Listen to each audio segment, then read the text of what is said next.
Chers amis, bonjour. Nous sommes le 23 juillet 2024. Je suis avec Jean-Loup qui m'a contacté parce qu'il a envie de s'expatrier.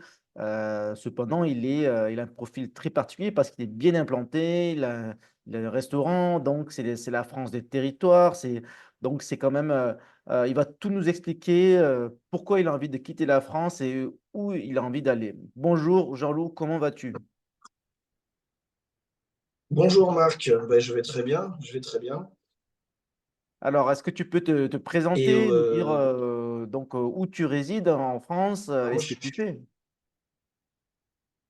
voilà, je suis restaurateur en Normandie. On a un petit restaurant à la campagne dans l'Orne. Selon Hervé Morin, c'est le fin fond du trou du cul du monde. Et un petit village de 600, c'est un petit village de 600 habitants. Et on fait le plein tous les jours. Voilà, on fait entre 50 et on fait en moyenne une cinquantaine de couverts par jour.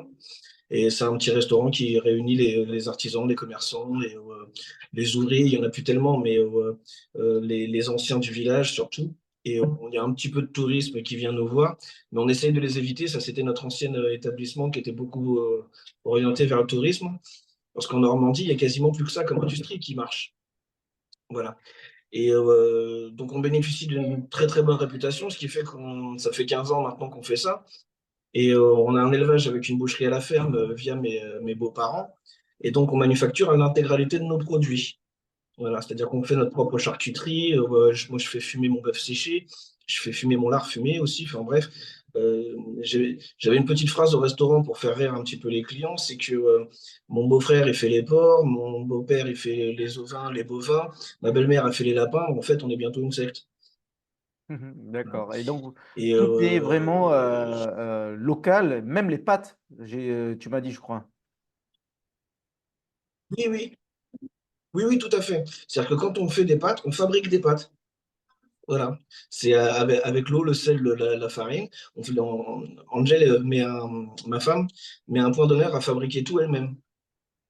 Et donc, le truc, c'est qu'on n'arrive plus à gagner correctement notre vie. On vit à peu près bien, mais pas à la mesure du travail fourni. On travaille 80 heures par semaine. On donne la moitié de notre chiffre d'affaires dans les charges. Et le pire, c'est que moi, je me donne pas de salaire, ce qui fait qu'on galère un petit peu avec la Sécu, avec ce genre de choses. Et je sais que justement, je cotise pas pour la retraite. Et je suis à un taquet de prix que les gens peuvent payer. Si j'augmente les prix, oui, je vais sélectionner un peu plus ma clientèle, mais j'en aurai aussi beaucoup moins. Et donc, bref, on est dans un espèce d'étau entre le prix de production et le prix où on puisse vendre. Et donc, ça, c'est la raison principale pour laquelle on se penchait un petit peu vers l'étranger où on subirait une pression fiscale bien moins forte. Voilà. Et la D'accord. raison pour laquelle je me suis tourné D'accord. Alors, je vers sens ton que c'est tweet qui nous disait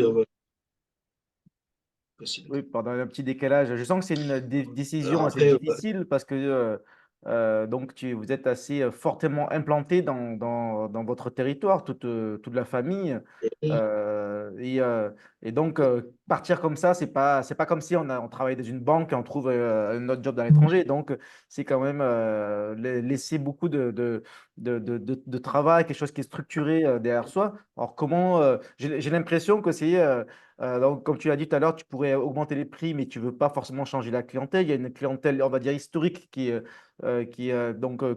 tu apprécies, etc. Donc, c'est vraiment un changement de vie. Donc, c'est-à-dire que l'environnement en France, avec la fiscalité et tout le reste, ça ne permet pas de faire tourner le restaurant de manière optimale selon tes principes et la façon dont tu vois le travail comme il doit être fait avec passion, c'est ça? Il y a un deuxième point aussi qui est très important, c'est que j'ai mes filles qui grandissent et qui sont de bonnes élèves à l'école et qui vont vouloir faire des études. Et j'ai un grave problème à les envoyer faire des études en ville. Parce que les villes de France aujourd'hui sont devenues des coupes-gorges pour les jolies gamines que j'ai. Elles ont quel Et âge? ça, c'est un vrai problème.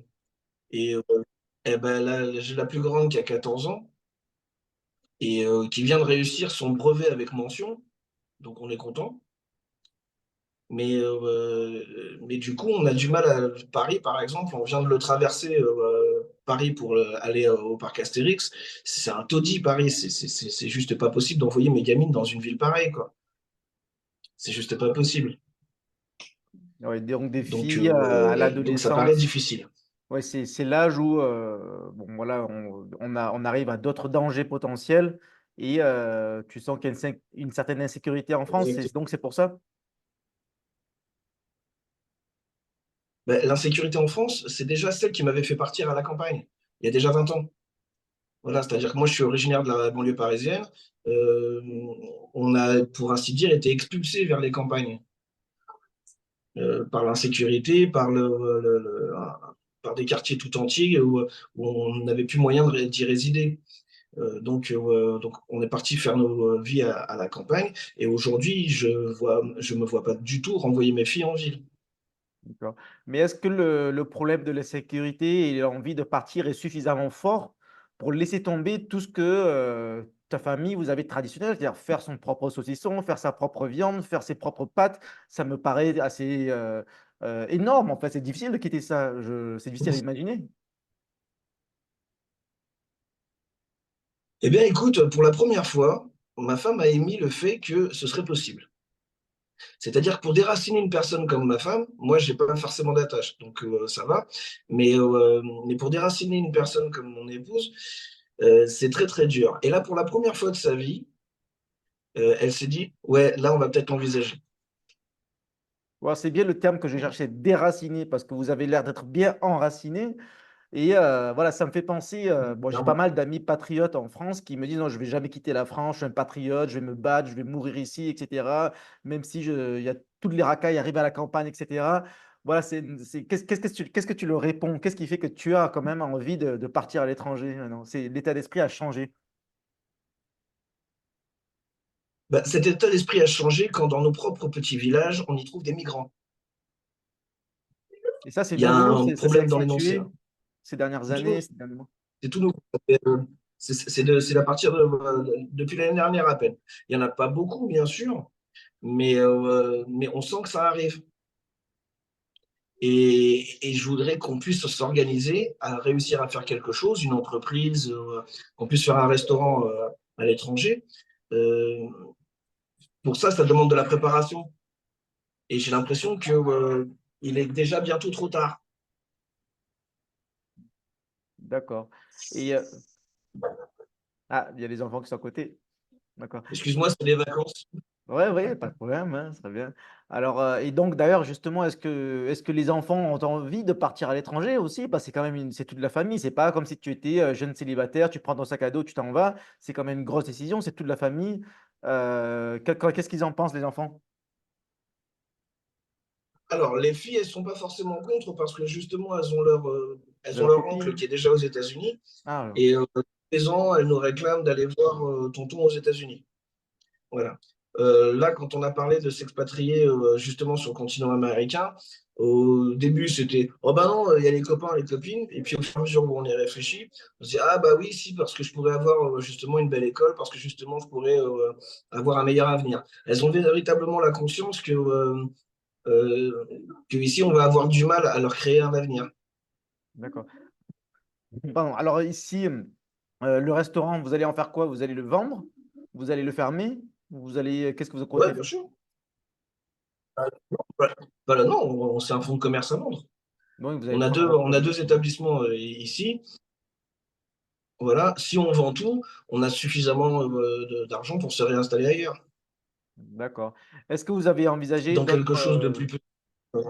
est-ce que vous avez envisagé d'autres endroits où vous pouvez vous enraciner autrement, comme la Corse, par exemple? Il y en a qui disent que la Corse, c'est vraiment un des territoires en France où il n'y a pas de problème. Et forcément, mais il faut être corse. Hmm, d'accord.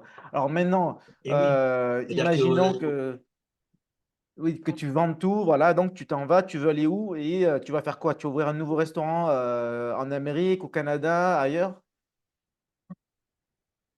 oui, oui, oui, tout à fait. Le problème, ça va être leurs produits, mais on devrait pouvoir en assez peu de temps trouver des fournisseurs corrects. C'est tout. des Moi, fournisseurs. ouais, je sais qu'on s'est toujours débrouillé. On a, on a fait face à beaucoup de choses dans notre vie professionnelle, et je sais qu'on est très débrouillard.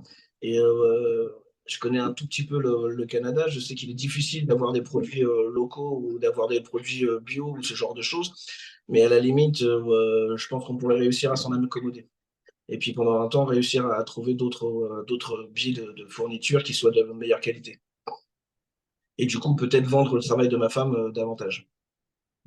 D'accord. Après, bon, il y a pas mal de possibilités de produire localement avec du savoir-faire français aux États-Unis, au Canada. Je sais que ça se fait, ou même importer des Par produits exemple, français faits en France. Ok, très bien. alors, importer les produits de France, c'est compliqué. C'est Importer les compliqué? produits de France, c'est compliqué. Parce que bah oui, ils refusent le lait cru, ils refusent un tas de choses. Oui, ils refusent certains produits, ça c'est clair. Bon, ils acceptent la plupart des produits qui s'exportent, le vin, certains, le foie gras Ah peut-être oui. pas. Bon, maintenant, c'est interdit dans certains États, je crois. Ok. Ça me manque le vin. Le vin, ça me manquerait. Et le Ouais. camembert au lait cru, ça me manquerait de toute Ouais. façon aussi. Mais du vin, il y en a partout, du vin français, il y en a partout dans le monde quasiment. Ça s'exporte. C'est juste une question de taxes. Voilà. Très bien, mais en tout cas, est-ce que c'est une idée fixe sur donc, tu m'as parlé du Canada, des États-Unis.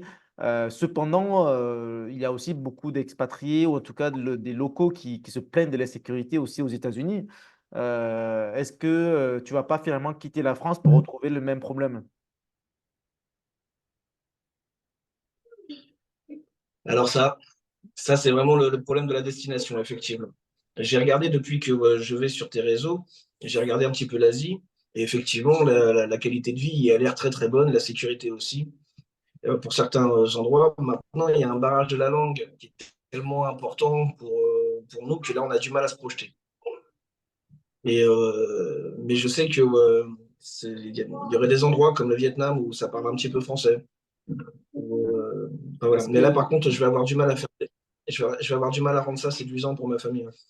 d'accord. Est-ce que tu parles anglais? Est-ce que la famille parle anglais? Oui, oui, oui. Si vous parlez Alors, anglais, maman, non. Alors, j'ai ma fille derrière qui me dit non, pas maman. Maman, elle parle avec français avec l'accent anglais et elle croit qu'elle parle anglais. Non, en vrai, on parle. Moi, je parle couramment l'anglais et mes filles, je les pousse énormément à ce qu'elles apprennent l'anglais. Donc, non, on est déjà pas mal orienté par rapport à ça. Les enfants, c'est très facile, hein. En un an ou deux, c'est fait, quoi, au Oui, oui. maximum. Et, et quand on est immergé dans la culture, normalement, ça fait, quoi. Hmm. Bon, il faut savoir qu'en Asie, j'en profite pour te donner quelques infos, beaucoup de Français ne parlent pas les langues asiatiques. D'ailleurs, moi-même, j'habite en Chine, je ne parle pas, bah, je parle un petit peu, mais je ne parle pas couramment chinois. Mais beaucoup de Français habitent à Hong Kong ou en Chine, ne parlent pas la langue locale, même au Vietnam.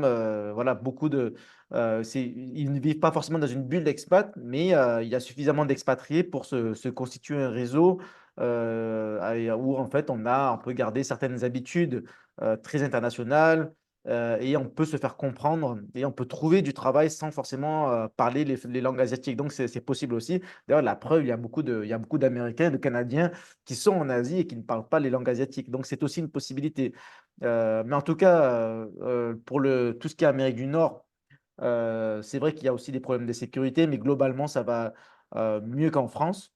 Et bon, je pense que, comme on en a parlé un petit peu, c'est assez vaste. Tu peux trouver les bons quartiers, les équivalents de la campagne en France qui sont encore assez préservés. Et bon, voilà, Ouais. après, il y a d'autres moyens. Par exemple, aux États-Unis, beaucoup de familles ont leurs propres armes à feu, etc. Je ne sais pas si tu es dans cette optique, mais chacun crée un petit peu aussi je ne sais pas si c'est un bunker, mais bon, chacun s'organise comme il veut. Mais j'ai vu des Français qui étaient aux États-Unis qui faisaient un petit peu qui show off avec leurs armes, etc., qui vivent dans la campagne. Voilà, je sais pas, je sais pas si tu as ça dans l'optique, mais en tout cas, c'est une option.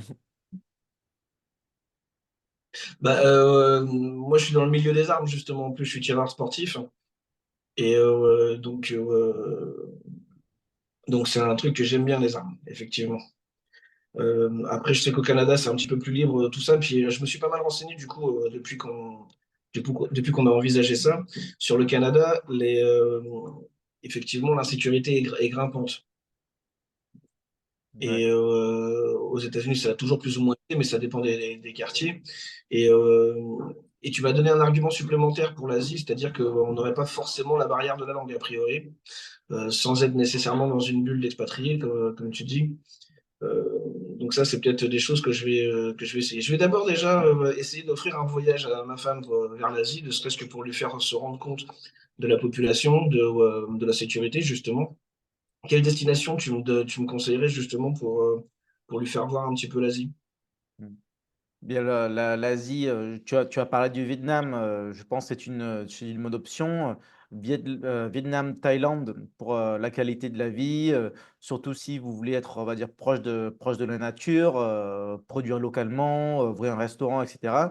Hong Kong, bien entendu, parce que c'est la ville la plus internationale d'Asie. En fait, Hong Kong combine les deux avantages d'être à la fois en Chine et en dehors de la Chine, enfin, en Chine, mais de manière internationale, dans le sens où, en fait, tout le monde parle anglais à Hong Kong et même les documents officiels sont en anglais. Donc, c'est la ville la plus internationale d'Asie. Donc, il y a aussi Singapour, mais tout est possible en Asie. C'est surtout une question de feeling, voilà, d'affinité avec la famille aussi. Donc, à mon avis, c'est une bonne idée d'aller en voyage d'abord pour voir comment c'est, même si quand on est en voyage, on a un certain aperçu qui ne correspond pas forcément à ce qu'on aurait quand on y vivrait, mais c'est quand même mieux que de ne pas y aller. Donc, effectivement, je pense qu'il faut voir comment est la vie euh, au Canada, aux États-Unis, dans quelques pays en Asie. Et après, décider en fonction des opportunités. Surtout si tu veux investir et ouvrir un business, il faut voir aussi quels pays sont, on va dire, business friendly avec le taux d'impôt, le fait d'être propriétaire d'une entreprise pour un étranger, etc., etc. Donc ça, c'est à garder en compte, à prendre en compte. On en reparlera dans les prochains jours, semaines. Voilà. Oui, je crois que la Thaïlande, c'est pas le cas d'ailleurs. On peut pas ouvrir une en Thaïlande. En Thaïlande, faut faire quelques montages. Il faut t'associer avec des Thaïlandais. Voilà, mais en tout cas, oui, Ah oui. beaucoup de Français ont des business en Thaïlande. Bien entendu, c'est possible. Mais il faut passer par de bons conseils juridiques, comptables, etc. sur place.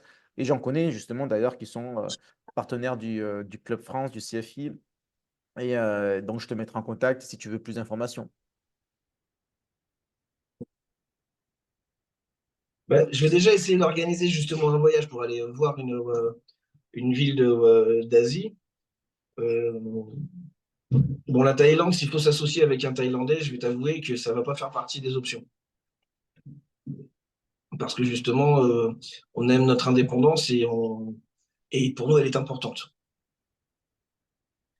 Donc, Oui, je sais pas, on va peut-être ah bon, il essayer y le a plusieurs Vietnam du coup. options. Après, il y a associé, associé. Donc, on en parlera plus en détail. Après, selon le type d'entreprise que tu crées, tu peux être, on va dire, quasiment indépendant en Thaïlande. Sinon, il n'y aurait pas eu autant de Français. Voilà. Mais en tout cas, tu peux aussi créer quelque chose à Hong Kong, par exemple, à Singapour, où c'est totalement libre et hyper capitaliste et faire du business dans toute l'Asie. Voilà, il y a quand même pas mal d'options. Voilà. À garder en tête. Et Eh ben, écoute, voilà, on verra dans les prochains jours et semaines comment ton projet, enfin le projet de toute la famille se précisera. Voilà. Mais en tout cas, euh, bon, voilà, c'est intéressant de voir une famille très enracinée qui est prête à se déraciner et partir à l'étranger. Est-ce que tu as l'impression que c'est un petit peu une façon de euh, apporter une certaine France avec toi, c'est-à-dire faire rayonner la France dans le monde, c'est un savoir-faire, c'est pas mal, c'est super intéressant. bah, complètement. Moi, je connais pas mal de Français qui ont ouvert un Mais écoute, restaurant, qui ont ouvert quelque chose à l'étranger, dans lequel ils font vivre la France à l'étranger. Et d'un certain point de vue, si on veut être un petit peu pessimiste, je dis souvent que la France change, que la France n'est plus vraiment la France et que la France est en train de se recréer à l'étranger. Est-ce que tu es un petit peu dans cet état d'esprit? Bah, et complètement, parce que en fait, nous, on a plusieurs déjà membres de la famille qui sont expatriés et qui sont plus ou moins patriotes, ils sont pas forcément politisés, mais qui font des choses qui sont très dans la culture française. Mon beau-frère fabrique des parfums à New York, donc ça reste un savoir-faire français. Euh, Nous, si on partait, ce serait pour exporter notre manière de faire de la cuisine.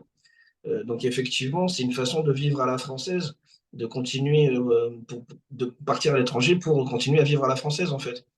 Voilà, ce qui devient de plus en plus difficile, en fait, en France. Voilà.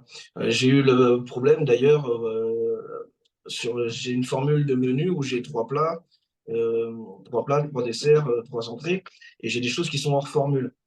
Et j'ai un ouvrier qui était musulman, et puis qui me dit, bah, je peux pas manger la formule, il n'y a que du porc. Je dis, bah, tu m'excuses, mais je suis pas une cantine, donc j'ai pas l'obligation de faire des choses sans porc. Sinon, tu prends un bout de faux filet hors formule. Bah oui, mais c'est plus cher. Je dis, c'est ton problème, c'est pas le mien. Enfin, voilà.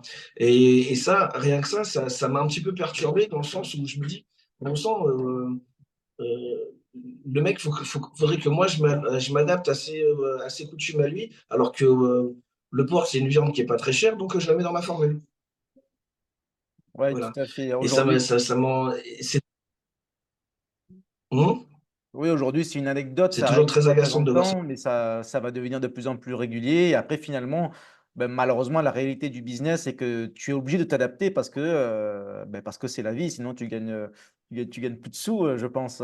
Puisque si la population change, malheureusement, tu es un petit peu obligé de Voilà. t'adapter à la population. Du coup, euh, l'expatriation est une solution. Et Je c'est, sais que dans pas mal de pays, tu n'aurais pas ce problème, tu n'aurais pas ces remarques. ben voilà. Effectivement. Puis alors là, du coup, quand il me dit qu'est-ce que vous me proposez à part le port, je lui dis je te propose un taxi. Hein, c'est en toute logique. Ok. Bon, en tout cas, Un taxi pour qu'il se casse. ouais, ouais. C'est un peu comme les végétariens, je vois souvent ces blagues. Ouais, donc, je veux ça vegan, anti, pas de gluten, etc., etc. Et bon, voilà, autant prendre un taxi, aller ailleurs. Ok. Ça Alors aussi, on a, maintenant, ça aussi, on a ouais. Alors, qu'est-ce qu'on peut faire? Donc, est-ce que tu as un message à faire passer? Qu'est-ce que tu cherches? Tu cherches des. Alors, tu as déjà des amis, tu as de la famille qui est expatriée, tu as dit aux États-Unis. Donc là, maintenant, tu as besoin de quoi? Tu cherches des repreneurs pour le restaurant qui sont basés en France ou à l'étranger. Tu cherches des contacts, tu cherches des personnes qui peuvent te renseigner aux États-Unis, au Canada, au Vietnam, en ouais, Thaïlande. Qu'est-ce que tu cherches? voilà. Alors d'abord des renseignements justement sur les différentes destinations où on pourrait justement faire accueillir la famille, dans le budget qu'on aurait pour créer un business là-bas. Si on se déplace avec environ 500 000, c'est pas forcément toutes les destinations qui sont ouvertes avec ça. Je sais qu'on pourrait faire un petit business et réussir à s'installer dans différents endroits. Maintenant, voilà, c'est davantage d'avoir des contacts sur place qui nous renseignent sur les choses. Voilà. Donc, si tu as des contacts au Canada, n'hésite pas. Si tu es plus tourné vers l'Asie et que tu as des personnes en Asie qui peuvent nous renseigner, essayer de rassurer mon épouse sur la destination asiatique, pourquoi pas. Euh, Trouver un endroit où faire un premier voyage pour essayer de se rendre compte de la température de la façon de vivre. Voilà. En gros, euh, En gros, effectivement, trouver des renseignements davantage. Très bien. Ben, le message est passé. Je vais relayer cette information dans nos différents canaux. Et effectivement, j'ai des contacts au Canada. On a d'ailleurs une association partenaire qui s'appelle Tricolore, qui sont des gens bien plantés, bien connus, qui pourront te renseigner. Je vais leur faire passer le message. On a des contacts aux États-Unis, on a presque partout dans le monde et le réseau continue à se développer. Donc, messieurs, dames qui nous regardez, si vous voulez contacter Jean-Loup, dites-moi et je vous donne ses coordonnées. Voilà. Ok, Jalon, on fait comme ça? Est-ce que tu as un dernier mot? Eh ben, merci, Marc. Merci beaucoup. Bonne journée, bonne Merci, continuation. vive la France et bonne préparation. À très vite. Merci.